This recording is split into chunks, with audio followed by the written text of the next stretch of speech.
Oke, kita mulai ya. Bismillahirrahmanirrahim. Assalamualaikum warahmatullahi wabarakatuh. Waalaikumsalam warahmatullahi wabarakatuh. Selamat sore, salam sejahtera untuk kita semua. Alhamdulillah, puji syukur kita panjatkan kehadirat Allah Subhanahu wa Ta'ala karena atas limpahan rahmat dan inayahnya jualah. Hari ini kita bukan kembali ya, tapi kita berjumpa di diskusi perdana, ya, daras buku yang perdana. Kalau bahasanya perdana atau pertama, berarti insya Allah ada agenda yang selanjutnya. Kita harapkan akan ada daras buku yang berikutnya.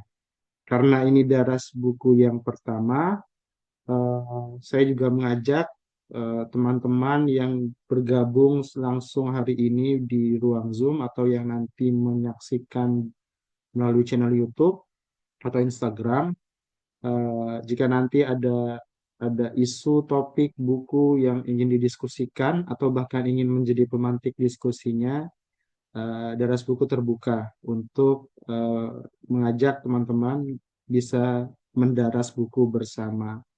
Jadi salah satu hidden agenda atau salah satu misi dari Daras Buku sebenarnya ingin membumikan atau ya memasyarakatkan ya, semangat literasi khususnya di kalangan anak muda ya.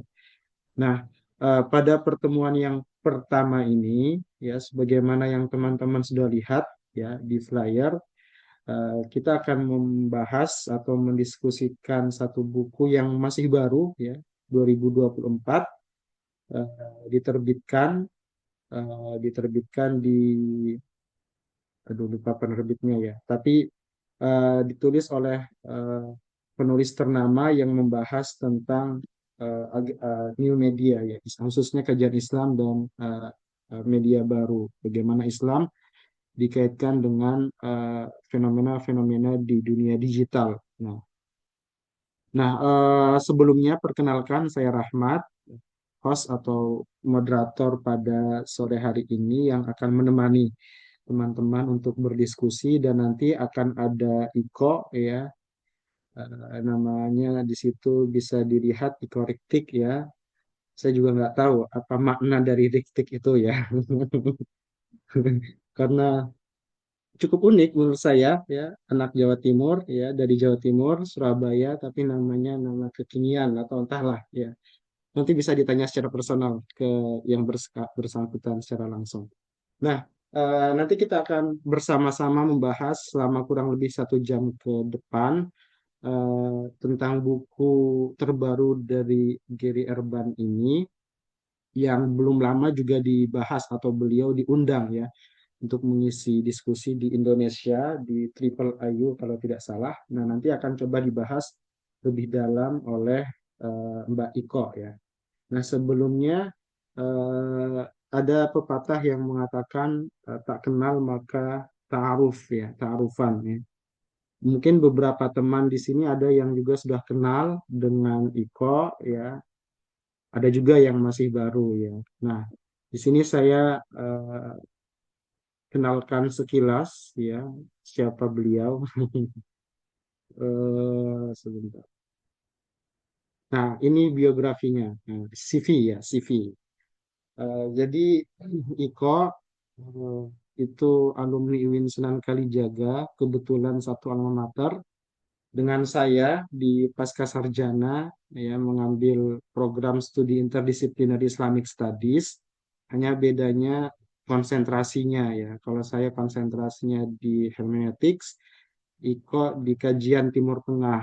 Nah, dia juga apa namanya, pernah menjadi delegasi ya, delegasi mahasiswa, perwakilan mahasiswa untuk konferensi di Taiwan. Waktu itu masih jadi mahasiswa juga di pasca sarjana ya. Dan memang dia juga membawa isu-isu tentang kajian Timur Tengah, pop culture ya, Islamic pop culture, new media, dan anak muda Islam ya, generasi muda Muslim ya.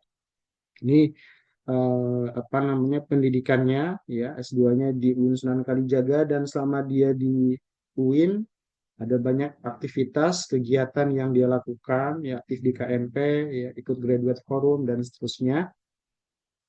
Kemudian S1-nya di UIN Sunan Ampel Surabaya. Ya, jadi hijrah sedikit ya dari Surabaya ke Jogja, balik lagi ke alma maternya di Surabaya. Selama di S1 Surabaya juga aktif di berbagai macam kegiatan, ya, UKM dan eh, khususnya diskusi bahasa Arab dan seterusnya.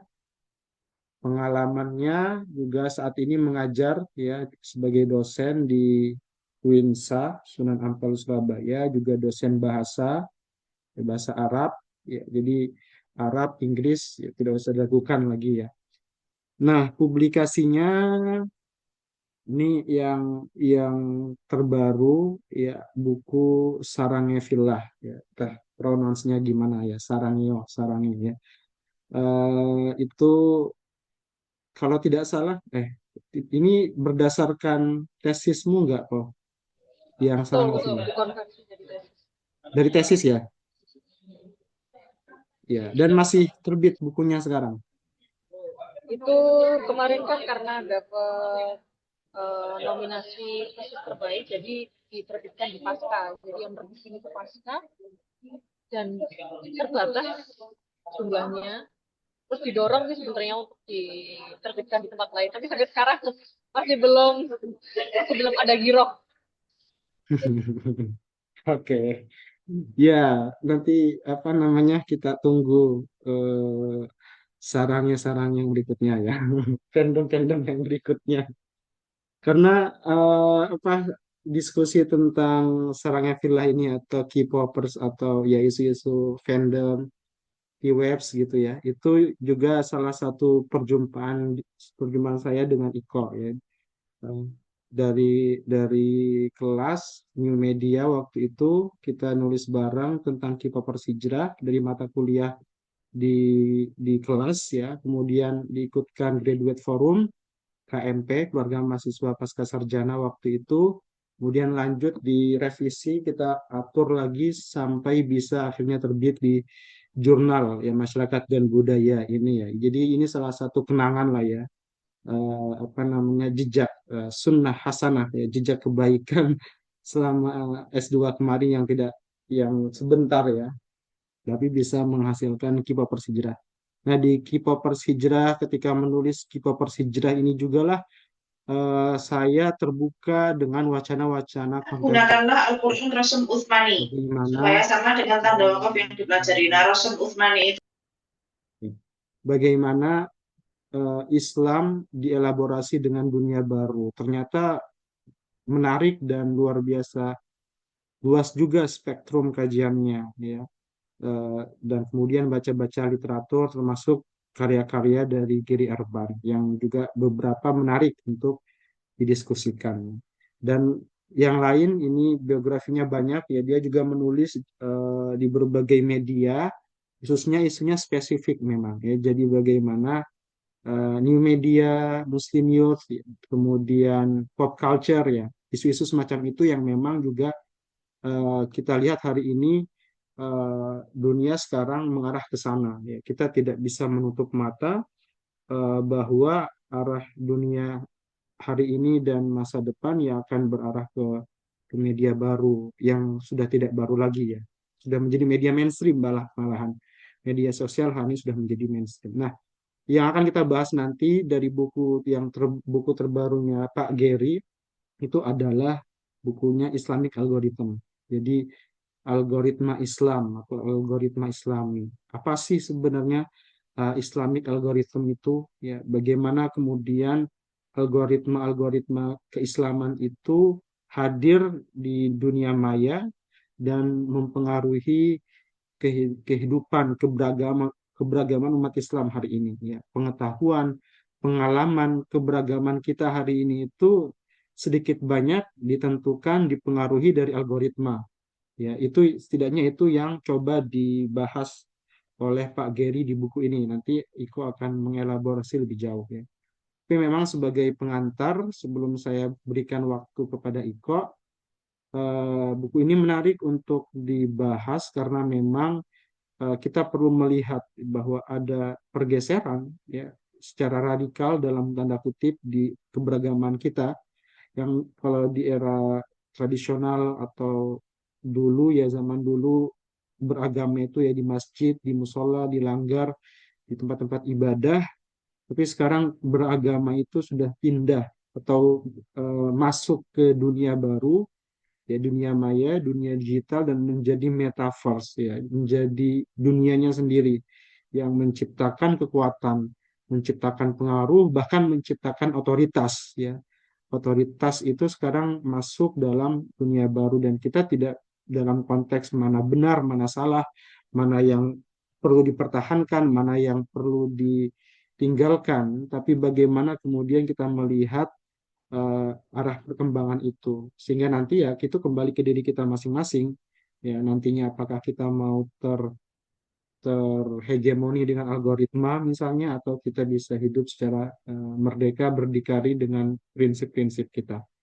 Anyway ya waktu sepenuhnya saya berikan kepada Iko untuk mengantarkan kita melihat mendaras buku ini yang menarik dan bagaimana kemudian buku ini bisa membantu kita memahami Muslim Metaverse ya, di hari-hari ini.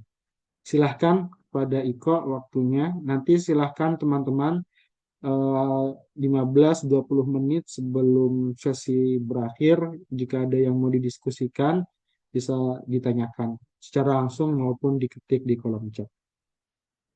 Oke, sepenuhnya waktu saya berikan kepada Iko.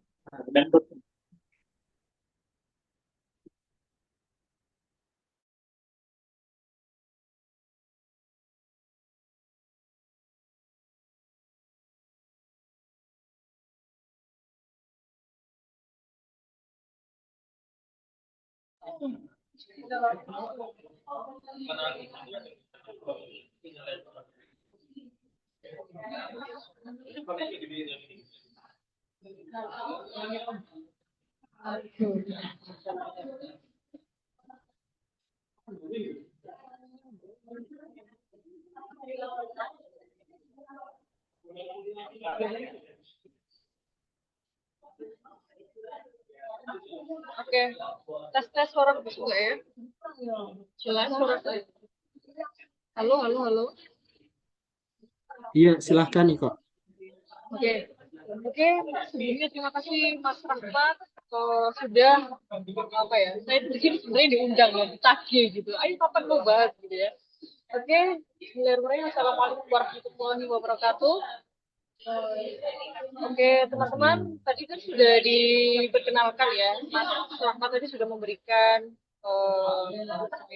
pengenalan awal gitu ya. Nama saya Iko Maristik. Nah, Ristik itu bahasa Jerman. Jadi aslinya itu Ikomatul-Haq gitu kan, bahasa Arab. Tapi yang nama kedua belakang itu diganti ke bahasanya. Jadi Ristik itu artinya al-haq. Gitu. Mohon maaf, Bu narasumber. Suara background-nya berisik banget. Jadi masuk ke, jadi suara jenengan nggak terdengar dengan baik.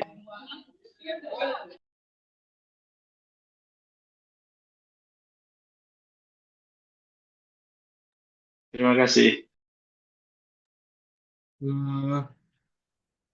Kalau Ya, pakai itu ya, pakai earphone ya. Iya, benar.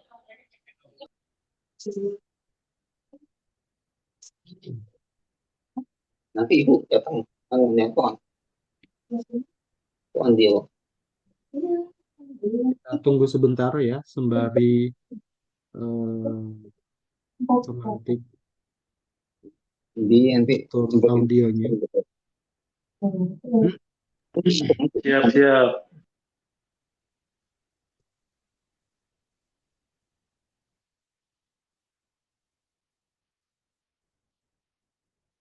Bagi yang belum punya atau belum mengakses bukunya, belum membaca bukunya, di chat di chat box saya kirimkan link ya, bisa mendownload bukunya, PDF bukunya.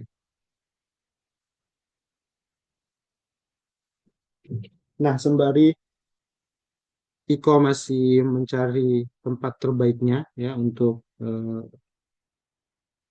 eh, menyampaikan presentasinya. Saya coba tambahkan sedikit ya dari jadi halo. Iya, iya, bentar-bentar. Ini lebih, apakah lebih di sini lebih kondusif suaranya? Hal- iya sih kalau di Oke, device saya lebih baik.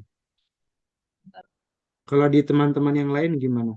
Bisa kasih saran atau diklik di chat box ya kalau nggak bisa bersuara.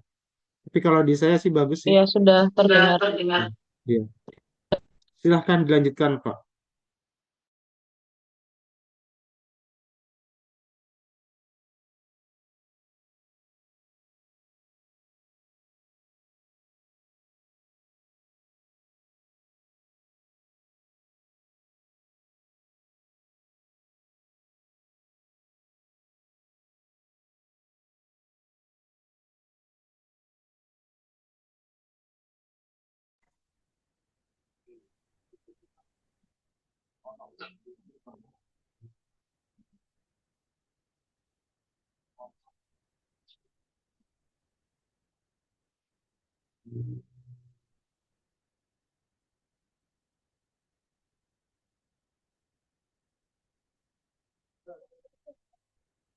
Halo, halo.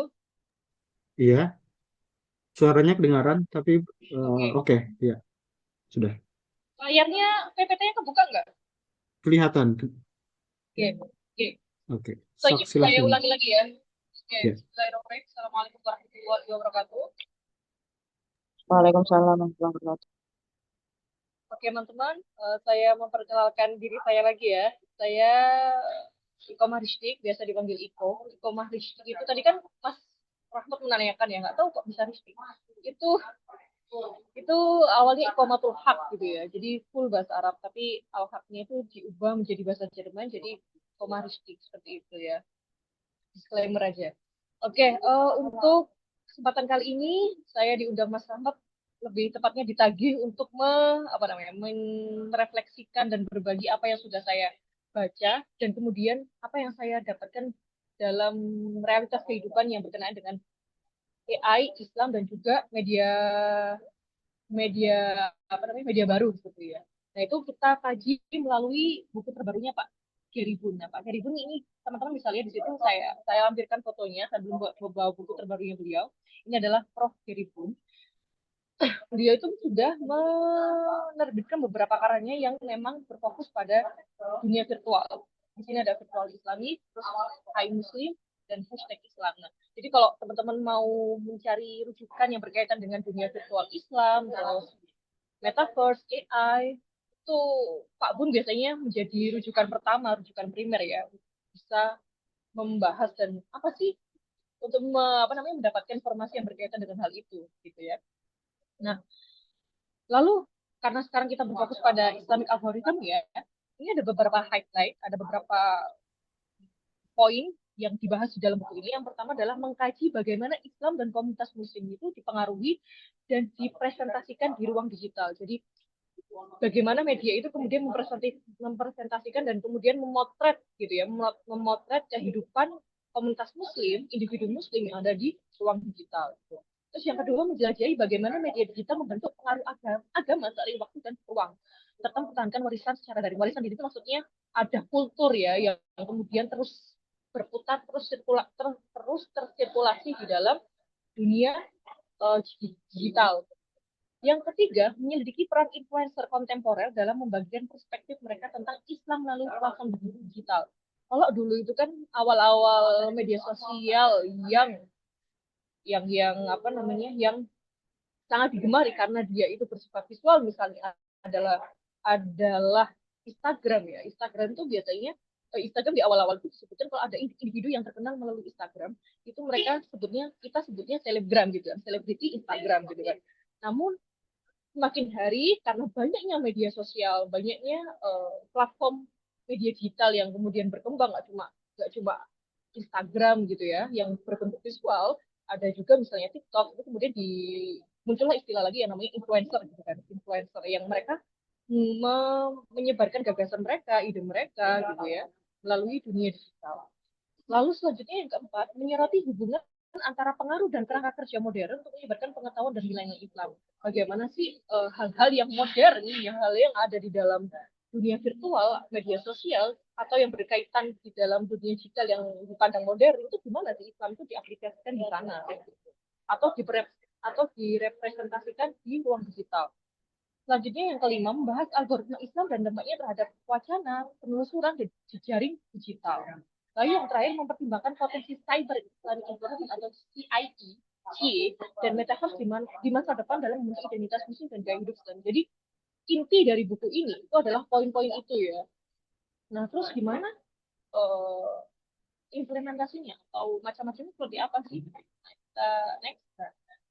Ini dalam beberapa konteks, internet itu memberikan efek transformasional pada bagaimana cara muslim beragama, bagaimana Islam ditampilkan, dan bagaimana muslim mempresentasikan diri mereka. Jadi seperti yang saya sebutkan tadi, jadi kerja-kerja virtual ethnographer atau netnografi itu adalah kita nggak bisa menghakimi apa yang terjadi di dalam media ya, tapi kita memotret, menangkap fenomena yang di media tersebut, lalu mengkajinya gitu ya, seperti itu.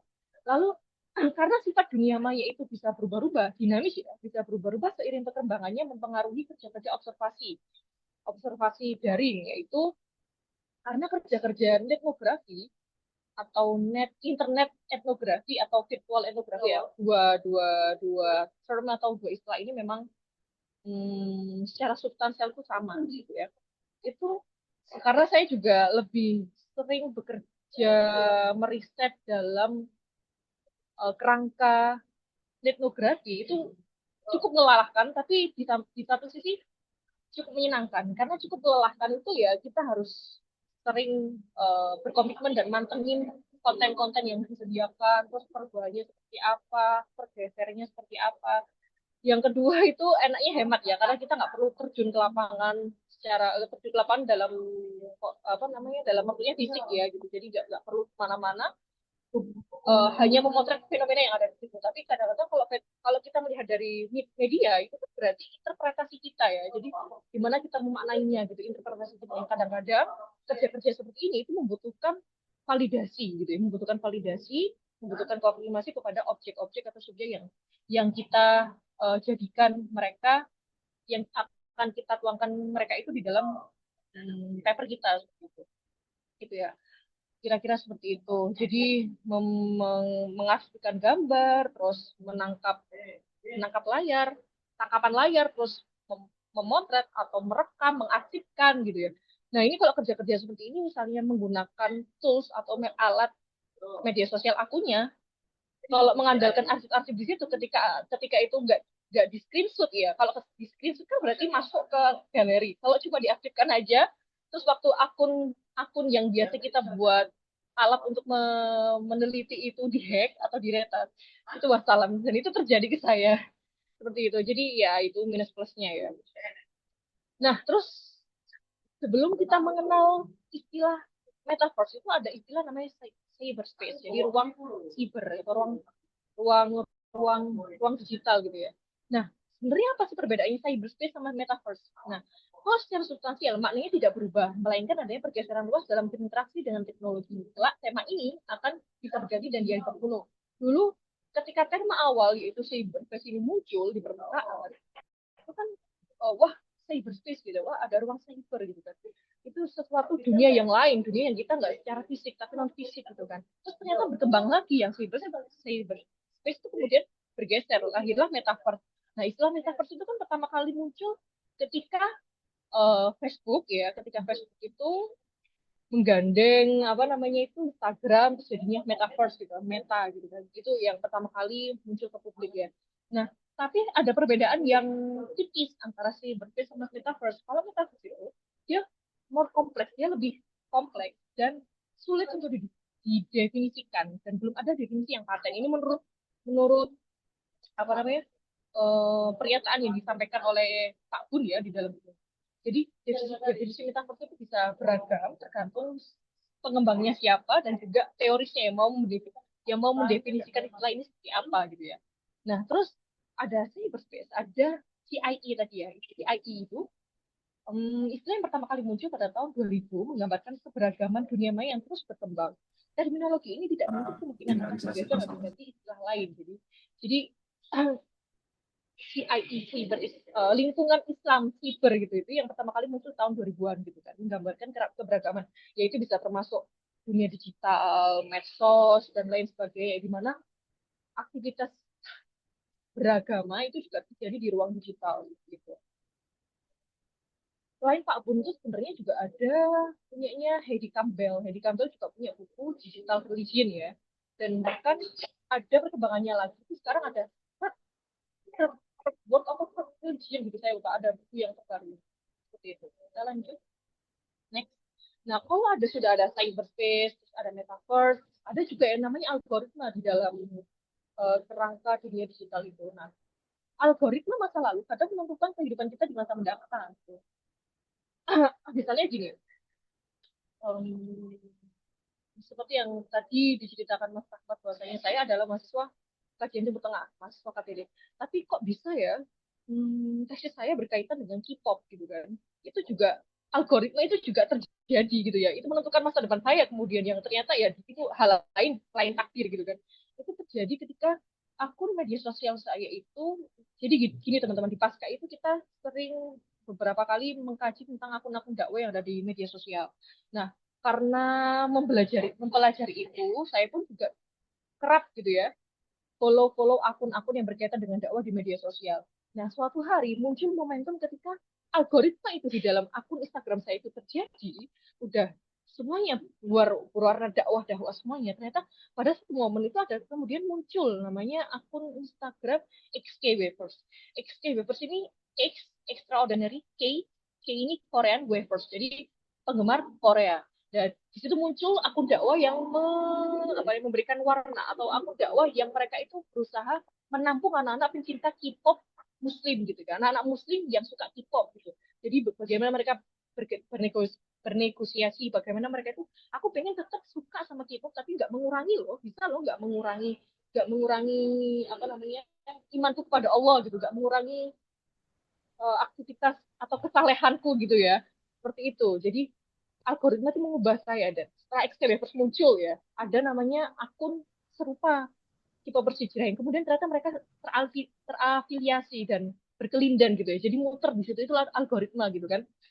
Terus setelah saya ngikutin akun dakwah, ngikutin akun-akun yang berkaitan dengan K-pop, muncullah kemudian di situ muncul akun-akun yang berkaitan dengan Korea, misalnya ada fanbase BTS, apa namanya ARMY, terus muncul akun-akun K-drama dan lain sebagainya. Itu algoritma saya terbentuk gitu ya. Nah, kalau sudah algoritmanya morat-marit, itu gimana caranya? Jika histori pencarian tidak dihapus, potensi pengolahan konten atau materi yang serupa terkait akan terus bermunculan, gitu kan?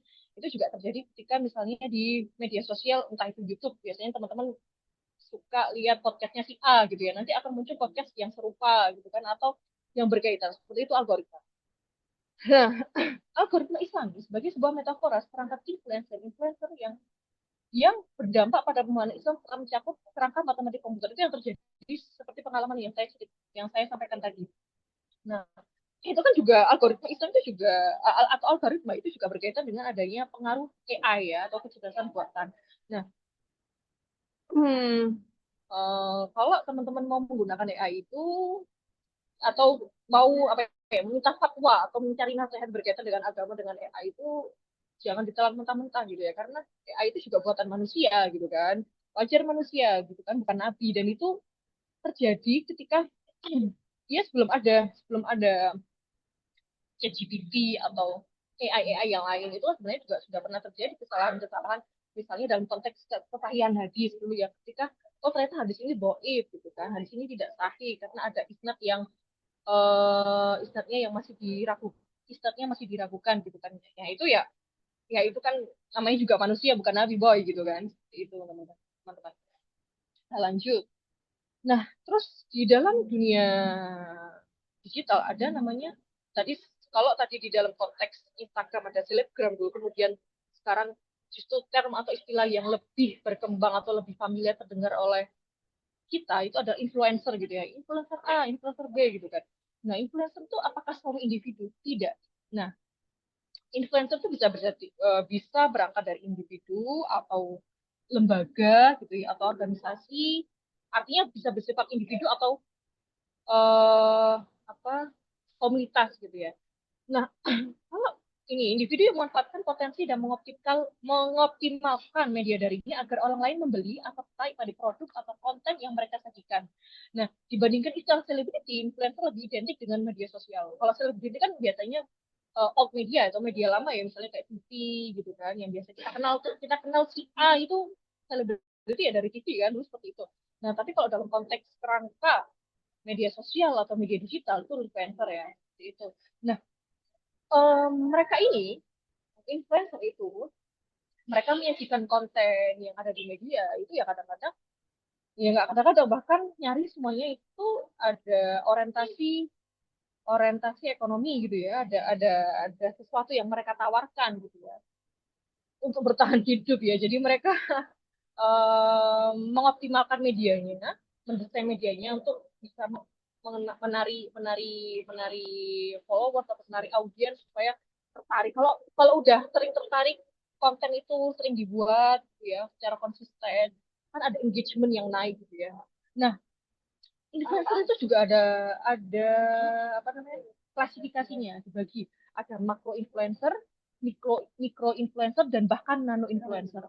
Nah, kalau makro besar ya. Nah, perbedaannya seperti apa antara makro, mikro dan nano? Kalau makro itu mereka adalah influencer yang memiliki jutaan pengikut yang mengandang status selebritis yang awalnya mesti dikenal melalui of media atau misalnya TV lah ya paling gampang. Contohnya Raffi Ahmad. Raffi Ahmad itu Sultan Andara siapa yang nggak kenal gitu kan.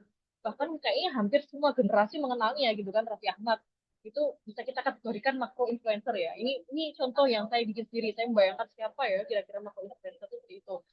Nah, selain Raffi Ahmad mungkin ada Oki Stiana Dewi gitu. Nah, terus ada mikro influencer.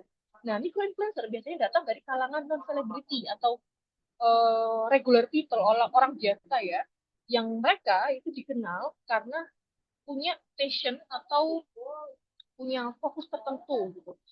Contohnya kalau micro influencer mungkin Ustadz Hanan Ataki seperti itu ya. Terus kalau nano influencer, kalau nano kan ada makro, mikro sama nano. Nah, kalau nano itu secara secara followers lebih sedikit dibanding dengan mikro tetapi seringkali punya minat khusus atau spesifik yang membuat mereka sangat persuasif. Nah, dari makro, mikro, sama nano, dua terakhir ini, mikro dan juga nano, dua influencer ini yang sering mereka itu um, menjadi Islamic influencer atau influencer Muslim gitu ya. Artinya konten-kontennya atau mereka itu mendesain diri mereka sebagai sosok otoritas, sosok yang mungkin bisa dibilang otoritas Islam gitu ya, memiliki otoritas Islam yang menyebar ya entah itu dakwah dan lain sebagainya. Mikro bisa kita katakan UHA misalnya ya, ada UHA Ustadz Hanan Ataki atau Felix Show gitu ya. Terus kalau nano mungkin kalau kalau merujuk pada minat khusus atau spesifik bisa kita bilang misalnya Fuad Naim. Fuad Naim ini adalah Ustadz K-pop. Jadi dia dulu adalah seorang penggemar K-pop, dia adalah fanboy, kemudian dia menemukan satu titik di mana dia itu harus berhijrah. Nah, karena dia waktu itu kuliah di Jogja, terus ikut kajian-kajian yang ada di Jogja, kemudian dia bertransformasi menjadi sosok ustadz, terus dia menyadari bahwasanya ustadz yang pro dengan K-pop itu nyaris tidak ada. Bukan nggak ada ya, nyaris tidak ada gitu ya, yang benar-benar memiliki perhatian khusus padahal anak-anak K-popers di Indonesia itu ya mayoritas ya muslim tapi mereka sering sering dianggap inferior gitu kan seperti itu. Nah, kemudian muncullah kuat ini gitu ya. Kalau dari segi jumlah itu nggak bisa dibilang ya. Sebenarnya sebesar apa yang bisa dibilang makro, mikro dan nano itu nggak ada penjelasan secara spesifik. Oh, kalau udah masuk sekian range sekian sampai sekian masuk makro, mikro sekian sampai sekian, nano sekian sampai sekian itu nggak sejauh ini belum belum bisa dikatakan masuk kelompok mana gitu ya belum ada saya belum tahu apakah di luar sana sudah ada kajian khusus tentang itu tapi kalau menurut pemaparan Pak Gun belum belum ada gitu ya jadi seperti itu. Nah terus Islamic influencer bisa berupa individu, organisasi yang menggunakan media sosial untuk menyajikan konten atau menyebarkan dan memasarkan konten berorientasi agama di berbagai platform dan punya interest masing-masing. Baik yang sangat halus, yang nggak kentara kayak dia itu jualan gitu ya, maupun terang-terangan. Misalnya ada hijab. Hijab ini biasanya yang terkenal itu brand ini loh, jaket syar'i buat muslimah yang panjang terus sampai lutut gitu panjangnya ya. Terus kalau si paspor hijab itu dia akun yang menjual baju baju olahraga yang syar'i gitu.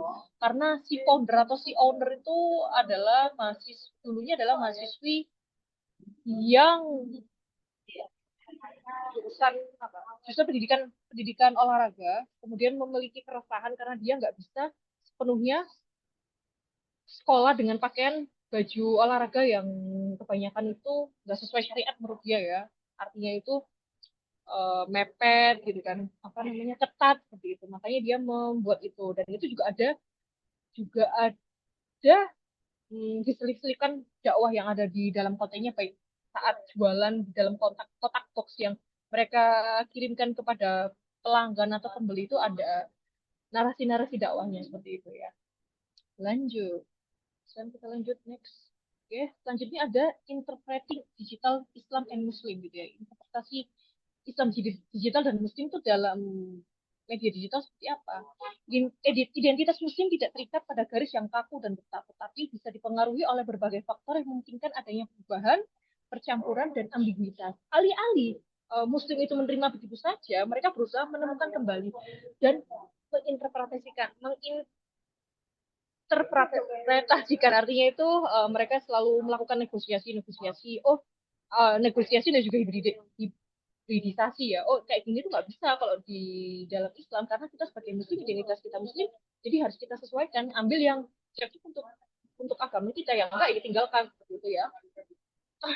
Terus selanjutnya, meskipun teknologi modern itu sering dikritik, banyak Muslim yang memanfaatkan untuk memperbarui pemahaman agama dan identitas mereka. Identitas Muslim yang dinamis mampu menggabungkan tradisi dan teknologi dengan cara yang inovatif, menjadikan alat untuk meredefinisi identitas ya. Yaitu kemudian adanya K-popers hijrah gitu. K-popers hijrah itu kan kalau dari awal sesuatu dua hal yang berlainan ya. K-pop itu ya udah dunia K-pop gitu kan, dunia senang-senang gitu, fun gitu kan. Tapi kalau Islam itu sesuatu yang berkaitan dengan faith ya, berkaitan dengan keimanan kita gitu kan. Jadi fun and faith itu kan sesuatu yang bertolak belakang, tapi bisa didefinisikan.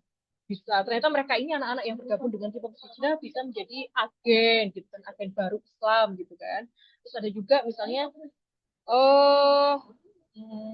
misalnya Shift Media ya. Shift Hijrah itu Shift Media yang dikelola oleh Ustadz Hanan Ataki, itu menyasar anak-anak pemuda ya, pemuda yang suka skateboard gitu kan, seperti itu.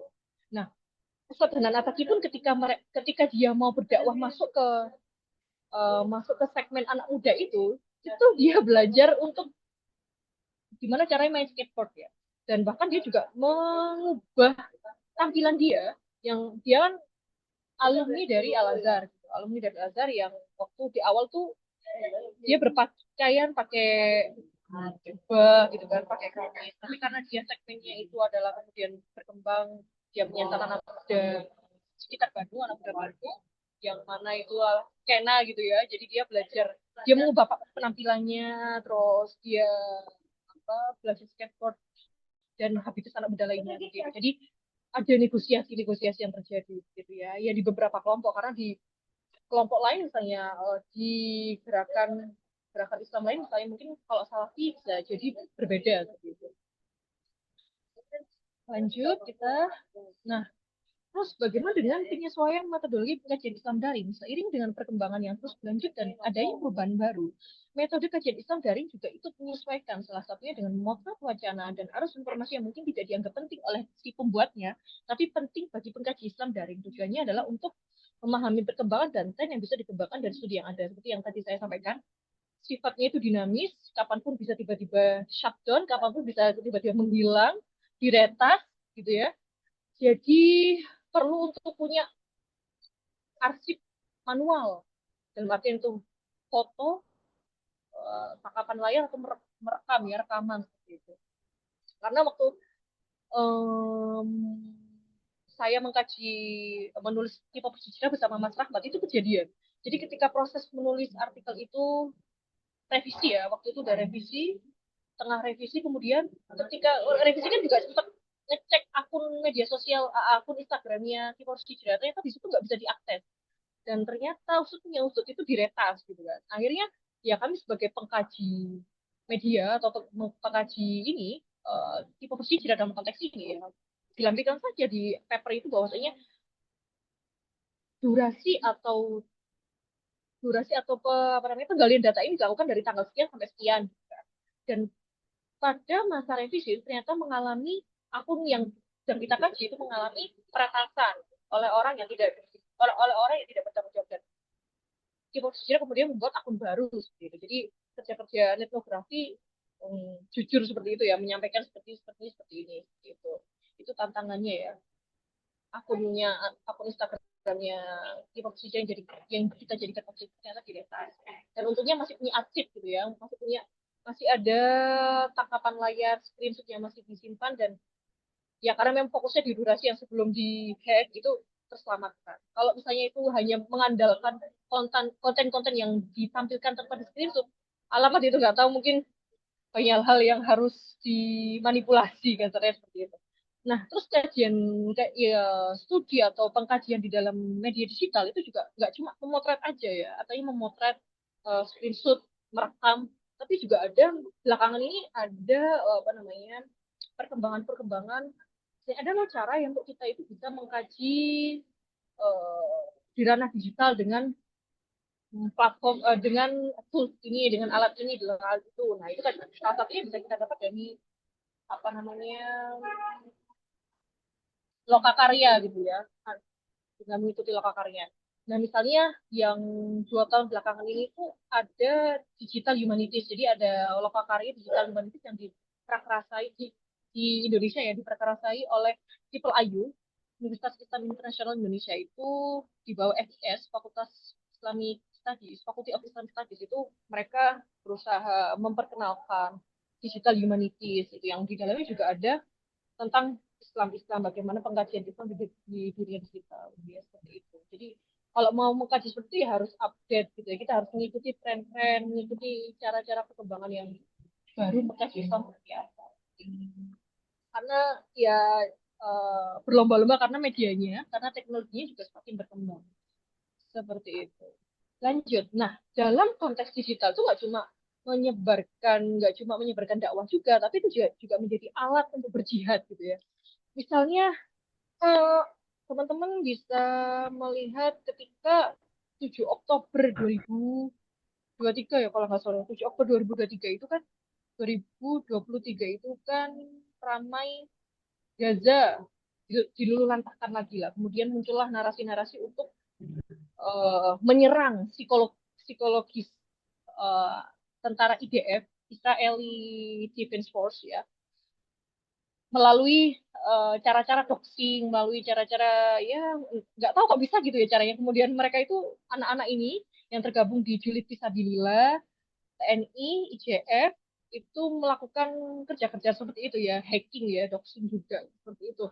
Nah, terus sebenarnya sebelum ada ini Julid Fisabilillah, TNI dan IJF itu sudah ada yang namanya tweet war. Jadi ada perang tweet melalui Twitter atau X sekarang, itu dengan ya memperdebatkan kejadian-kejadian atau peristiwa-peristiwa antara Palestina dan Israel di dunia digital, gitu kan. Nah, terus misalnya muncullah influencer ini, ada Mas Grace Novinier Langga ini, dia awalnya dikenal sebagai seorang seleb tweet ya. Dia dikenal sebagai seorang seleb tweet. Dia awalnya kalau nggak salah itu menawarkan dirinya untuk cari jodoh ya di Twitter itu. Nah, dari situlah dia mendapatkan follower yang banyak. Kemudian ketika isu tentang Palestina itu naik di media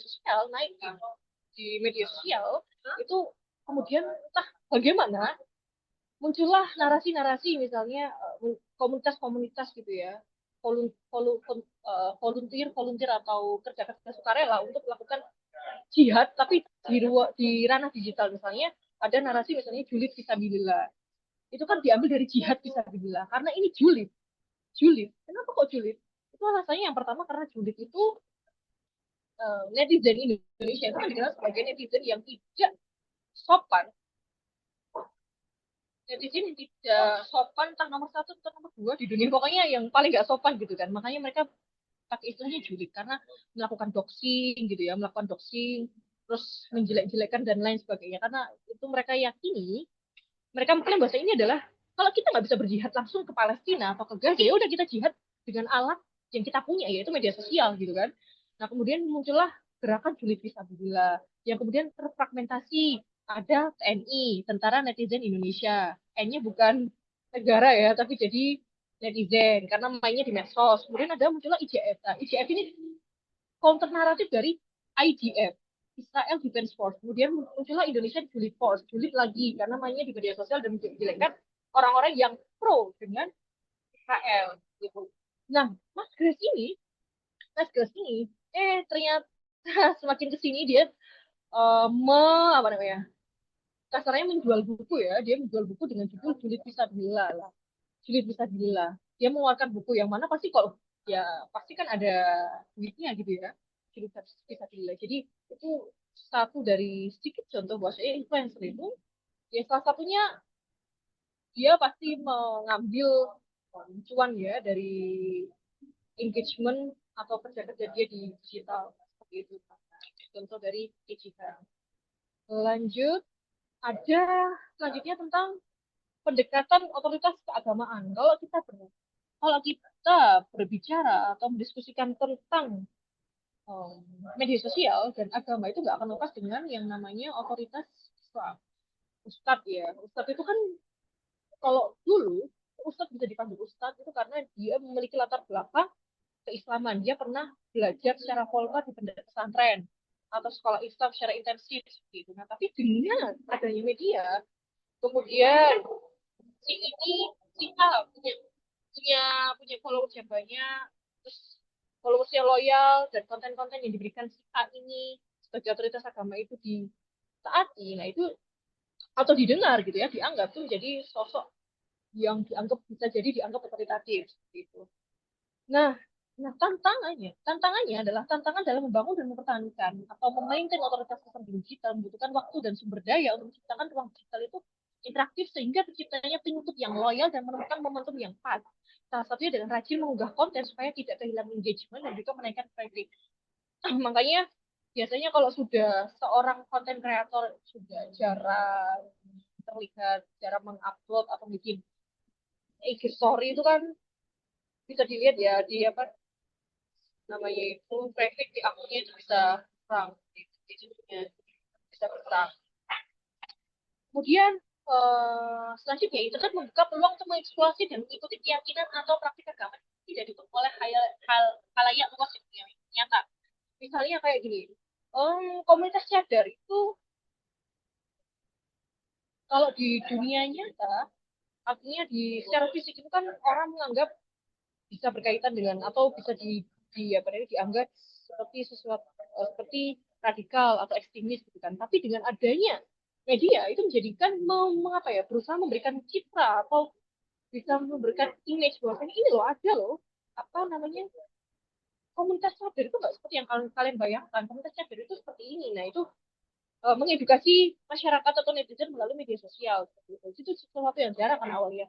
Kemudian juga ada munculnya Aisyah Maharani. Munculnya Aisyah Maharani yaitu inspirator halal. Yang dia dulunya adalah seseorang yang bekerja di bawah lembaga LPPOM MUI. Kemudian dia setelah resign, kemudian dia jadi seorang apa namanya influencer halal ya seperti itu. Dulu kalau nggak ada media kan kita nggak kenal ya. Wah ada ya memang ya seperti ini gitu. Oh ternyata zat ini tuh ternyata haram ya. Nah, edukasi-edukasi yang baru ya, masyarakat jadi literasinya semakin meningkat gitu terkait hal-hal yang berkaitan dengan Islam.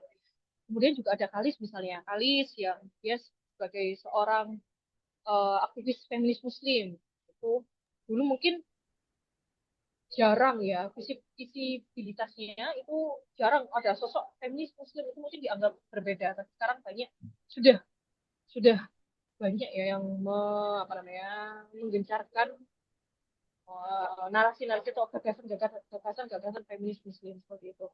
Nah, juga ada CIE atau Cyber Islamic Environment memberikan peluang besar bagi perempuan untuk mewarnai wacana otoritas keagamaan termasuk menjadi ulama wanita dan Islam influencer, aktivis dakwah dan lain sebagainya. Atau selain itu juga ada munculnya Qoriah yang sebenarnya resitasi Al-Quran di ruang publik itu didominasi oleh Qori gitu ya, didominasi oleh male muslim gitu, orang oleh laki-laki. Tapi dengan adanya media sekarang bisa kita temukan misalnya ada Qoriah ATP aplikasi yang isinya semuanya itu adalah Qoriah dari berbagai negara seperti itu. Tapi gini ya, kalau Qori selebriti itu selebriti laki-laki yang dia dikenal di Qori kan ada Muzammil Hasbullah atau Ibrahim El Haq gitu ya. Tapi kalau Qoriah itu belum belum apa nggak terlalu terlihat ya. Karena kalau di Pasca itu sudah ada yang menulis tentang Qori selebriti gitu. Kalau Qoriah kan karena ya mungkin ada beberapa perdebatan bahwasanya Sautul Mar'ah Aurah gitu kan. Jadi ya mungkin belum belum belum ada atau seperti apa itu perlu dikaji lagi. Lanjut, selanjutnya ada prosesi Islam. Nah, pengaruh dalam konteks digital tidak bisa diidentifikasi atau diukur karena jumlah klik dan like. Karena itu bisa diatur, bisa dimanipulasi, dan juga bisa dibeli, termasuk jual beli followers. Jadi nggak ada paten atau sesuatu, nggak ada. Oh si A ini cukup otoritatif, si B ini tidak otoritatif. Intinya dari followersnya aja dikit. Itu juga apa jumlah klik dan like-nya juga dikit. Itu semuanya bisa dibeli gitu kan, bisa dibeli. Bahkan di Shopee pun juga ada jual beli follower gitu ya. Terus lanjut membahas influencer tidak hanya menyangkut individu tapi juga bisnis atau tujuan komersil mereka. Lanjut, influence bisa berfungsi pada individu, organisasi, dan seperangkat prinsip. Yang keempat, konten digital itu bersifat dinamis. Konten, situs, dan kanal daring bisa berubah setiap waktu, sehingga setiap pengkaji Islam daring harus kreatif memotretkan yang terjadi lantaran hal tersebut bisa menjadi bekal untuk memproyeksikan apa aktivitas keberagaman apa yang akan terjadi. Sekarang kan sudah ada metaverse, apa yang akan terjadi, begitu ya. Nah, kemudian kalau ketika dulu di awal-awal tahun 2000 awal gitu ya, ada marak media sosial, Facebook dan lain sebagainya, itu kemudian ada banyak fenomena-fenomena perkawinan antara muslim dan modern, kemudian memunculkan tren being muslim on modern itu seperti ini wujudnya. Nah, itu sekarang ada being Islam and Muslim online gitu. Karena kehidupan kita yang selama ini satu kali 24 jam yang selalu dekat dengan gadget, itu kan hubungan antara antara muslim online, hubungan kita antara yang secara fisik di sini tapi pikiran dan semuanya bekerja dengan misalnya gadget itu kan menjadi sesuatu yang perlu perlu pengkajian ulang kemudian menumbuhkan fenomena-fenomena baru gitu.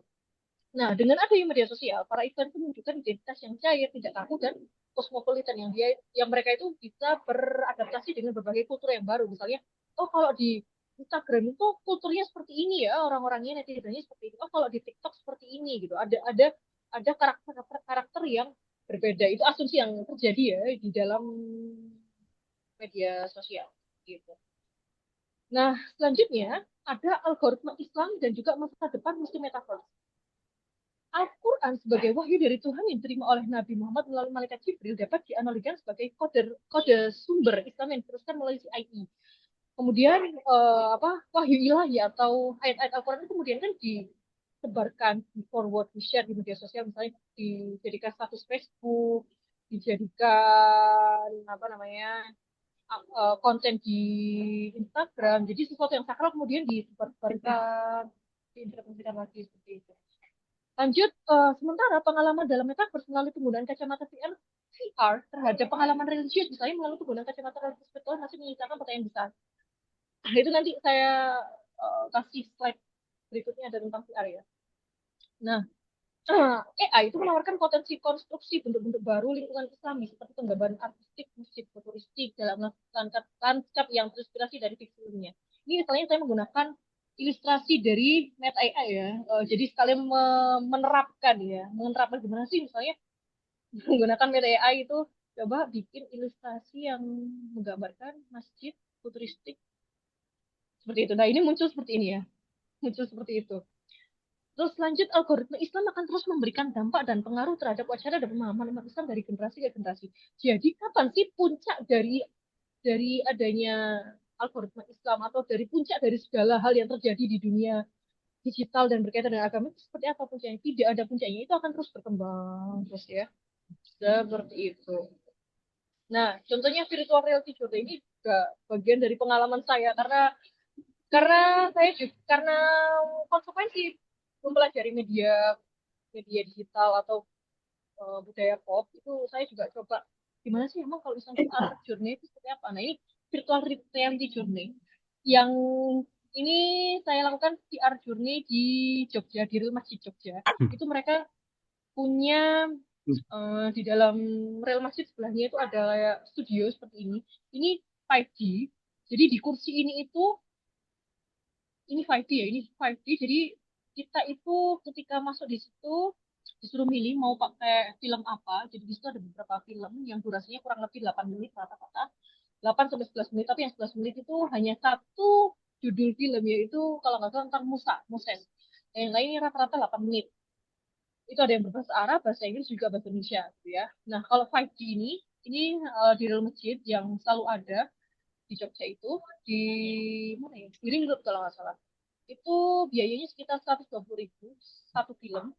Terus kita pakai kacamata VR, terus karena ini pakai kursi itu ketika ada uh, scenes atau gambar-gambar tertentu itu kursi ini bergoyang, terus ada aroma bau misalnya kalau kalian begitu jadi pakai kacamata kan, kacamata VR ini, terus terasa kita tuh secara fisik akan kita tuh dibawa di dalam dunia metaverse itu. Kemudian berhadapan dengan kaum Quraisy. Jadi menciptakan konteks cerita-cerita Nabi ya. Jadi cerita-cerita Nabi yang dulu kita dapat misalnya cerita-cerita Nabi dari gambar atau dari buku cerita, dari video itu digambarkan melalui gimana sih kamu masuk ke dalam kehidupan Rasul zaman itu. Nah, itu melalui VR 5D gitu kan.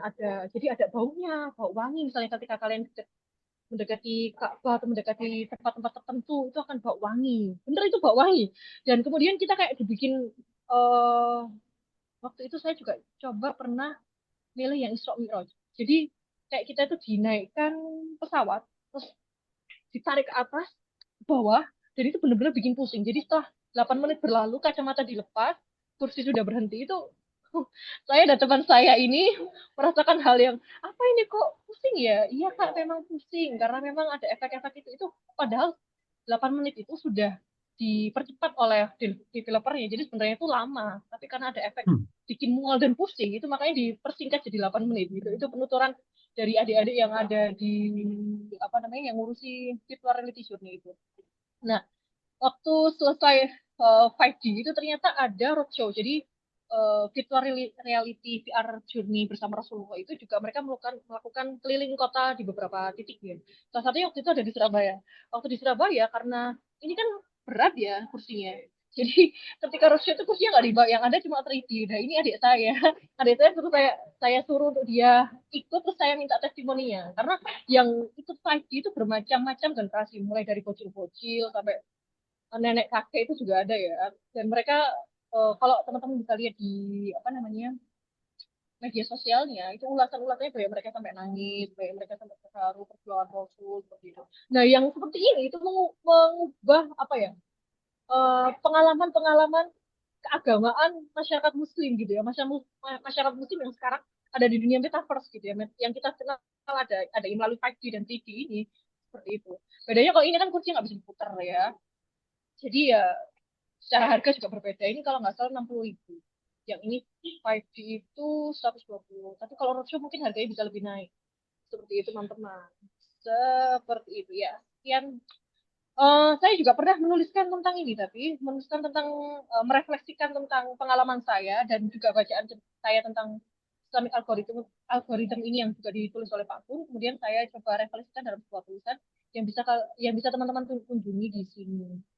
Seperti itu. Lalu kalau mau tahu gimana sih emang apa yang ada di dalam kacamata VR itu, teman-teman bisa mengunjungi ini atau YouTube-nya Like Art VR itu oh ternyata di dalam nanti teman-teman bisa tahu oh ternyata di dalam kacamata 3D itu ada seperti itu ya. Kacamata 5D yang ada di kacamata itu ternyata seperti itu penggambarannya gitu.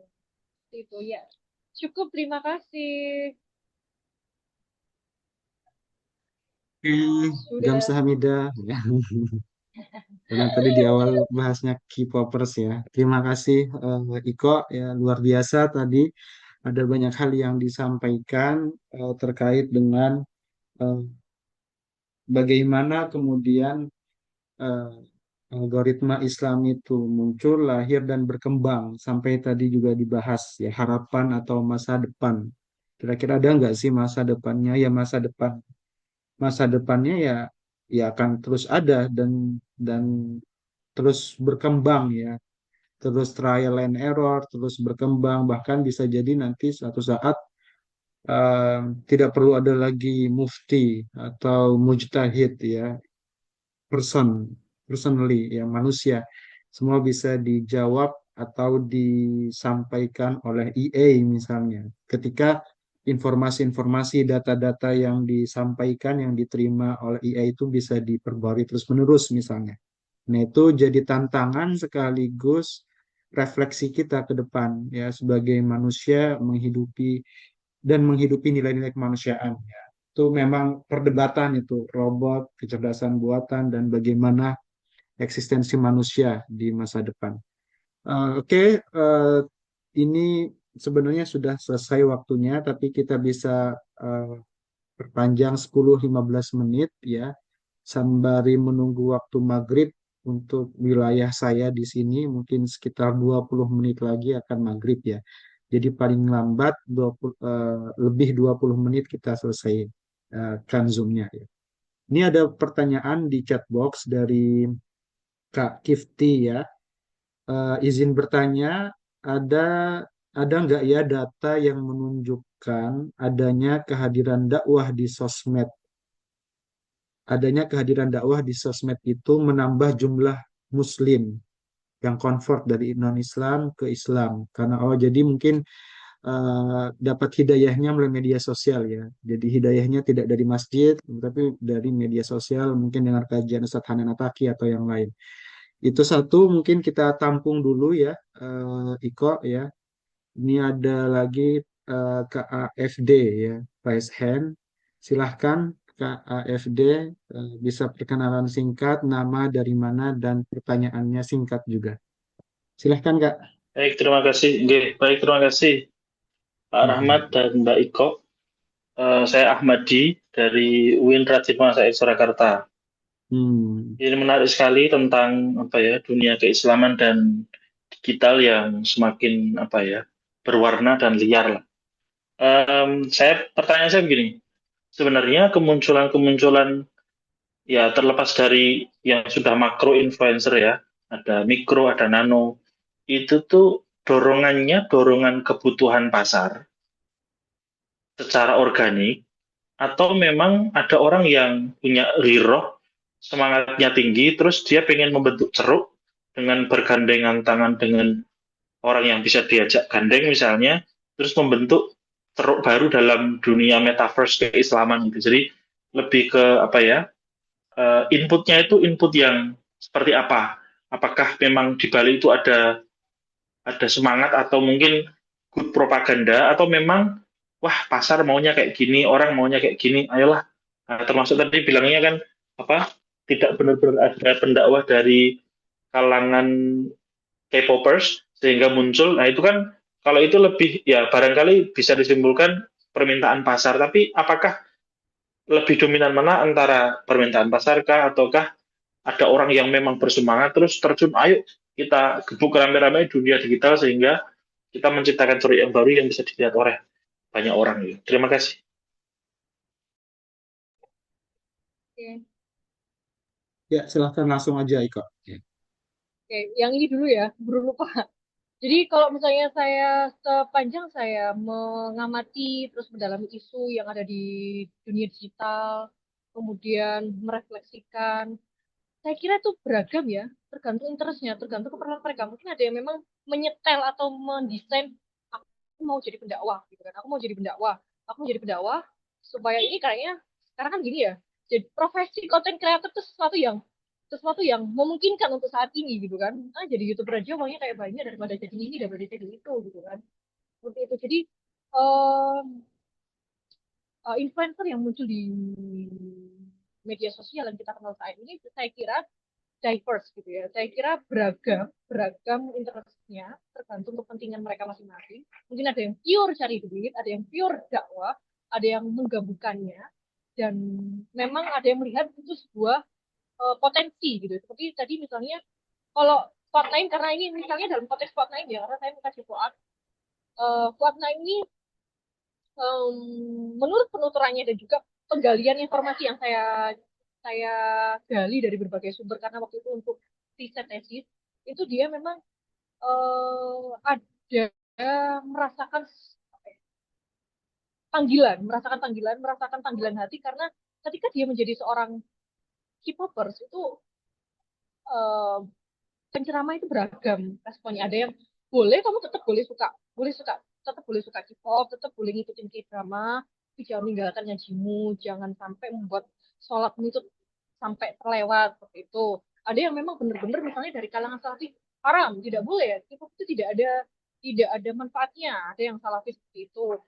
Dan salafi itu juga masih di apa namanya terfragmentasi lagi ya pandangannya. Mungkin juga bisa bergeser gitu. Terus ada juga yang misalnya meskipun dari tampilannya dia adalah sosok Ustadz misalnya Handi Boni itu adalah sosok yang dari tampilannya itu dia 11-12 seperti Ustadz Hanan Ataki yang pakai kupluk gitu ya itu dia ternyata ada pernah memberikan pernyataan bahwasanya tinggalkan aja lebih baik tinggalkan K-pop karena mudorotnya lebih banyak daripada kebaikannya jadi saya kira nggak bisa dibilang satu kemungkinan-kemungkinan itu ada atau pasar, terus potensi potensi apa, atau memang dia memang menawar itu dari awal untuk menjadi seorang influencer dengan cara jual beli followers, dia beli followers supaya banyak gitu kan, terus beli like supaya engagementnya semakin naik gitu. Itu memang perlu dilihat lagi gitu kan. Sebenarnya di Bali ini apa gitu sih. Jadi sependek yang saya sekarang bisa sampaikan itu beragam. Tapi kalau pasar bisa jadi potensi besar, bisa jadi salah satu faktor gitu ya. Karena ini kosong, nggak ada, ini bisa bisa jadi potensi untuk menjadi seseorang influencer yang kemudian dikenal publik, terus dapat cuan gitu, yang mengubah ekonomi itu sih. Beragam mungkin kasus satu satu influencer dengan lainnya akan berbeda. Kurang lebih seperti itu. Terus sekarang lanjut ke Mbak Kiti. Kalau Mbak Kiti ada nggak sih non Muslim yang kemudian mengenal Islam dan tertarik dengan Islam melalui dakwah-dakwah di media sosial? Banyak, banyak ya. Artinya banyak itu dalam konteks tertarik itu banyak melalui penuturan mereka. Misalnya bisa bisa kita bilang Habib Hussein.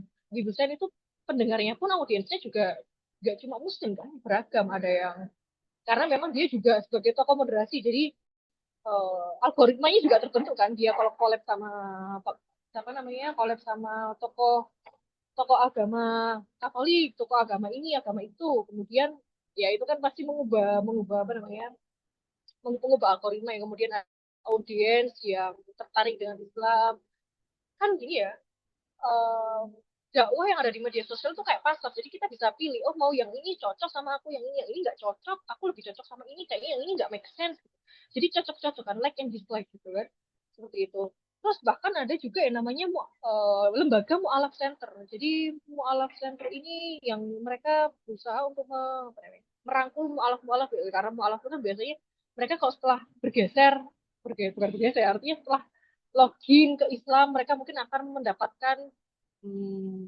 apa interaksi-interaksi yang berbeda dari keluarganya dikucilkan seperti itu jadi ada komunitas yang terbentuk di Sulam Mu'alaf Center yang itu berusaha menaungi orang-orang yang mu'alaf supaya bisa belajar bareng gitu kan jadi kalau ketertarikan kemudian masuk mungkin ada dan kayaknya ada sih nggak tahu saya yakin ada karena ya banyak biasanya si tokoh agama atau influencer Islam ini bisa apa namanya memberikan testimoni bahwa saya ada loh audiensku yang non muslim ini ternyata cocok dengan pesan dakwahku dan sampai dia membuat dia terdorong untuk masuk Islam seperti itu. bisa dicari sih. Saya yakin ada, tapi apakah banyak? Mungkin nggak tahu. Itu perlu perlu perlu penelusuran lebih lanjut. Gitu.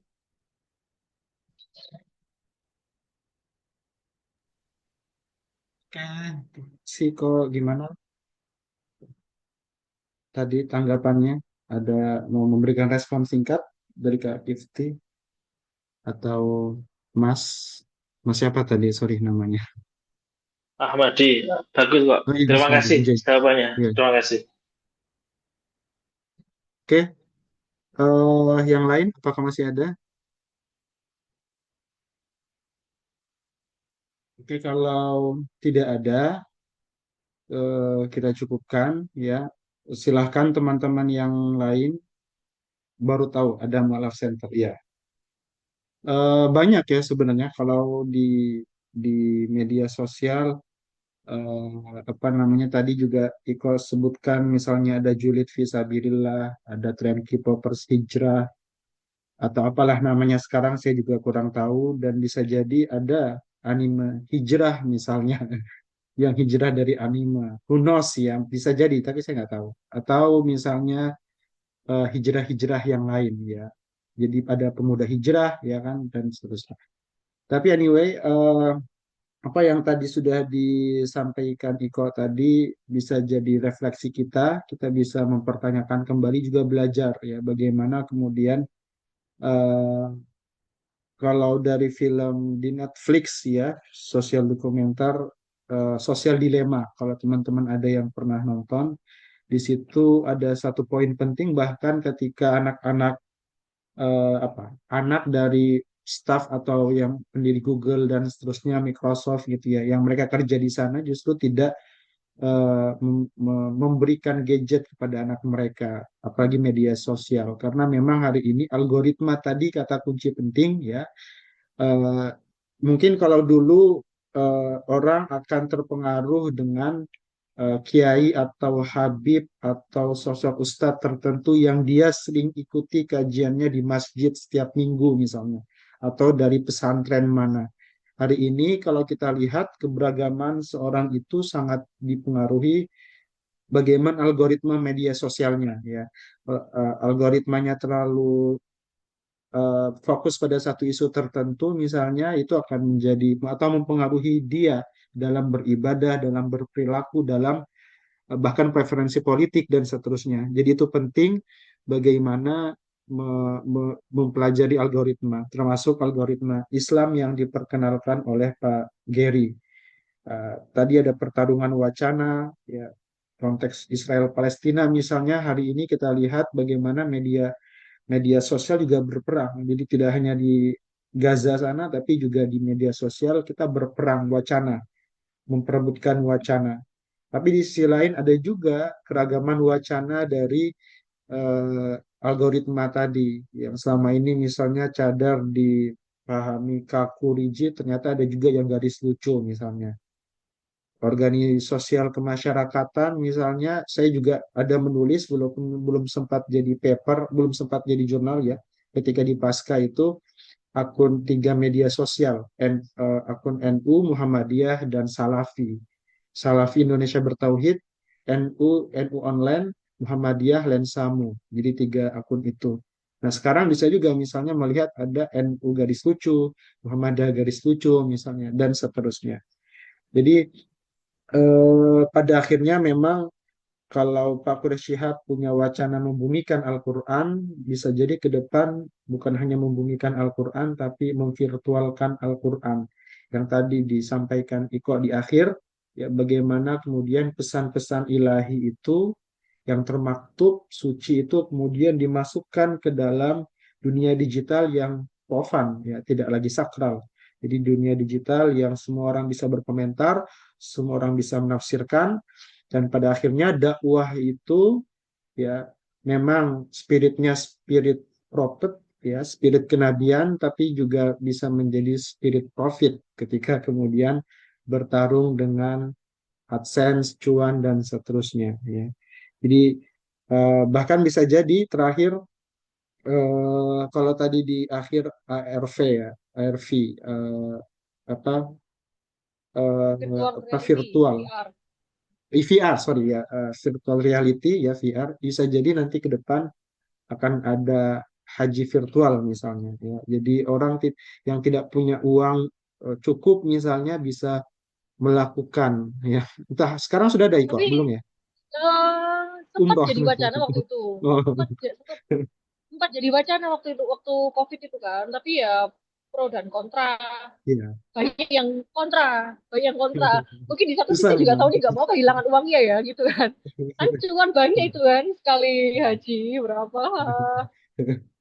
Tapi bisa jadi kita tidak ada yang tahu, misalnya populasi manusia Betul. semakin besar ya kan di Ya masa itu depan. mungkin ya nanti mungkin akan ada fatwa itu ya. Untuk sekarang sejauh ini memang sudah ada wacana itu, tapi kemudian ditolak mentah-mentah. Mungkin ya para Saudi ada kepentingan cuan juga gitu kan. Tapi kita nggak akan tahu apa yang akan terjadi. eh, Apa yang akan terjadi ya bisa jadi iya.